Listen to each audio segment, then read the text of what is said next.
Am I the asshole for making my daughter leave because my husband is attracted to her? I, 55F, have been married to my husband and my daughter's stepdad, 63M, for 4 years. My 23-year-old daughter and I have a complicated relationship. She has been diagnosed with dissociative identity disorder.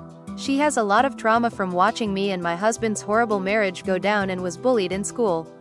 When she told me she was being bullied by peers, my view that all children are innocents really tied my hands because I told her that if I said anything to them, I would be an adult harassing a child. She has blamed me for that ever since. And keeps referring to this one time where the kids at school called her trash due to the fact that she wasn't taking care of her hygiene due to depression. Part, not all, of my response was telling her to take a shower and I bought her new clothes.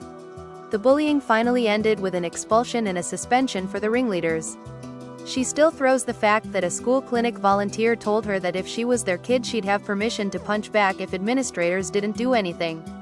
I thought that having her live with me while she finishes school and gets a job would help heal some childhood wounds if my second husband and I modeled a healthy relationship.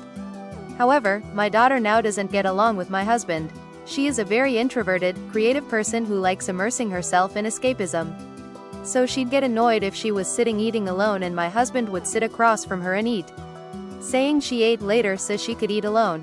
However, my husband started acting distant from me and my daughter complained that his eyes lingered for too long. She got very angry and there was a lot of shouting and slamming of doors. Finally my husband admitted he's attracted to her and it's hard to be around her all day.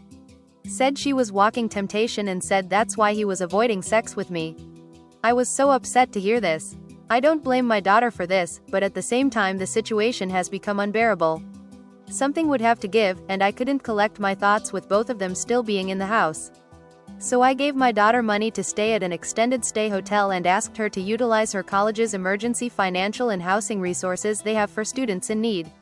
She responded by storming out and telling my ex, who is now circling social media using it to paint me as the villain of all villains. I'm not abandoning my daughter. She qualifies for those resources anyway since my ex is unemployed and we are in substantial debt. I just need time to process the situation and don't want to leave my house to stay with my daughter when I have a marriage to figure out whether or not to save. Am I the asshole?